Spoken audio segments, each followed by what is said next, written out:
Good morning, Mr. Cash. I'm Justine Bailey. It's nice to meet you, Justine. Nice to meet you, too. Thanks for coming in. What can I help you with today? Well, as you know, I called in. I injured myself at work. Essentially what happened is back in October 15th, 2010, I blew something out in my lower back. Now, I've talked to my union official. I told him all about it because ever since then it's been nothing but a hassle. He gave me a copy of your green Rudberg Law comp book, and I've seen your posters around the hall. So I figured I'd give you a call and see if you could get things sorted out for me. Oh, good. Well, can you tell me what happened? What happened, indeed. Well, I was lifting and carrying pipes. Now, these aren't normal pipes you see every day. They're really long, weigh about 50 pounds, they're awkward to handle. I was putting them on a conveyor belt, and the conveyor belt reversed all of a sudden, kicked that pipe back, twisted my lower back real good. Oh, my. Well, did you give notice to your employer about your injury? Oh, yeah. I gave notice. They have one of those recording systems like everybody does nowadays. Well, the Monday after the injury, and the injury was on a Friday, I called in, got the recording, and left a message. Well, they must have got the message because a few days later, HR calls me, and they tell me that they did some sort of reenactment or something. They tell me, we couldn't get that conveyor belt to reverse. Well, that's not a surprise. But anyways, they say because they couldn't get it to reverse, they don't believe what I said happened, or even could happen. But you weren't present for that reenactment? No, I wasn't invited to attend that. Oh, my God. Well, have you received any treatment? Yeah, I did receive some treatment, if you want to call it that, for the first 90 days. I mean, I did what I was supposed to, and I saw the panel physician, Dr. Wong, for those first 90 days. You saw Wong? Yeah. Okay. He gave me ibuprofen and ice packs, the standard treatment. Neither of those worked. He referred me for physical therapy, and that didn't do anything either. Well, he didn't really seem to like the fact that his laying hands on me didn't miraculously heal me. Because when I went back to tell him that none of this was working and I thought I needed an MRI, first thing he said is, when did you become a doctor? Then he says to me, if you were a good person, you do the right thing, and you just admit that none of this has anything to do with your job and it's just arthritis in your lower back, and you'd get back to work. That's outrageous. Well, I assume you saw someone else. Are you okay? Yeah, I'm all right. After my 90 days are up, I saw my PCP. Okay. Now, he's on the panel list too, but HR wouldn't allow me to see him.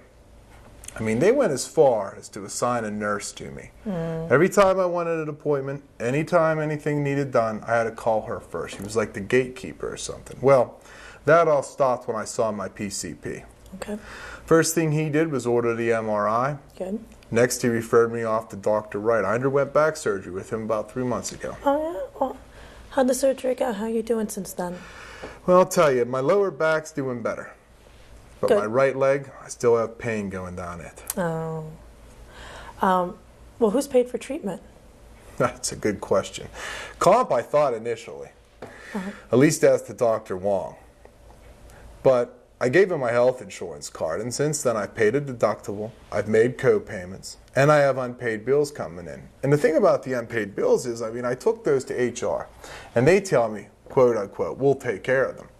Well, ever since then, I've still been receiving the same unpaid bills, so I don't know what's happening there. In fact, let me see here. Careful. I brought my bag of unpaid bills with me. Oh, good. Oh, there's some tissues in there. Don't worry about those. Are they used? No. Okay. Well, I'll give them to my assistant, so that'll be all right. And you can keep those because, you know, I can't pay them anyway. So. Okay. Well, what I'll do is I'll copy these, and we'll take care of these and make sure they get to where they need to go, and keep track of them. And if we file a claim petition for you, we'll make sure those bills get in front of the judge. Okay. Okay. All right. Now, have you been off work since your injury? Oh, yeah. Yeah, I've been off work since the injury. Okay. Are you receiving any income? Are you okay? I'm fine. I'm just receiving sick and accident benefits. That's it. And I'm barely surviving on that. And that's another thing I wanted to mention. When I went and applied for sick and accident at HR, they told me that by applying I was admitting that I didn't have a work-related injury.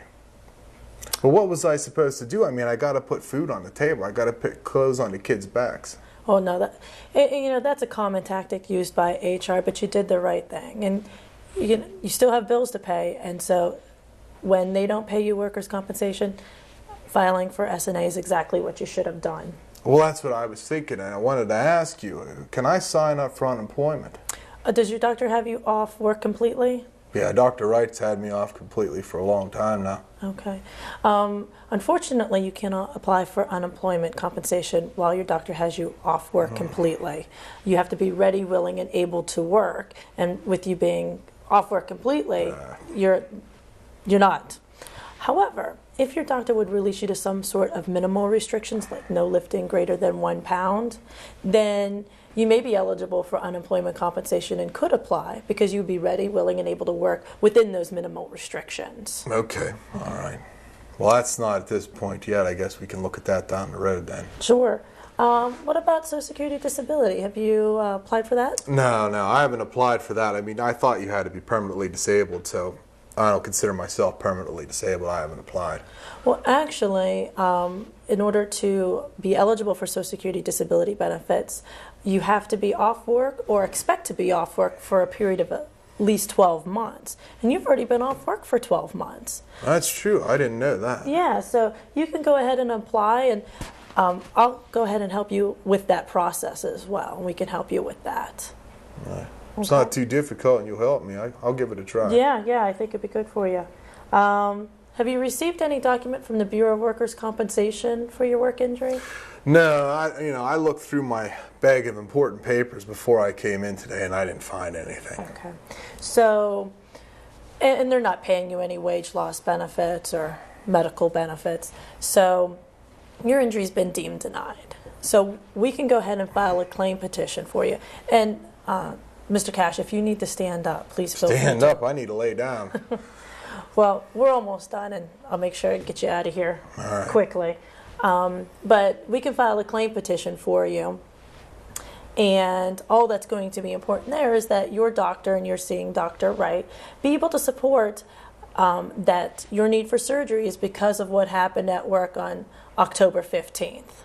Well, Dr. Wright's a really good guy, a little full of himself, but I think he'll go to bat for me. The only thing is I imagine this is going to be very expensive, and I just don't have the money to cover anything from him right now. Don't you worry about that. We advance all costs. I'll contact him and get a report from him, and then once we do, we'll be able to file a claim petition for you. That's a load off my shoulders. That's good. Yeah, all you need to do is concentrate on your treatment and getting better. And once we do file the claim petition, you're going to get a copy of that.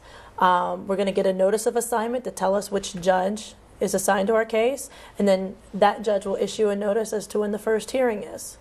And we'll contact you along the way before that first hearing so you're aware of the process and the progress that we're making. And we'll see each other at the first hearing as well. All right. So you'll be in touch with me before then? Absolutely. Yes. All right. Okay. That sounds good. Good. Well, it was a pleasure meeting you, Mr. Cash. Thank you for coming in. Oh, thank you very much.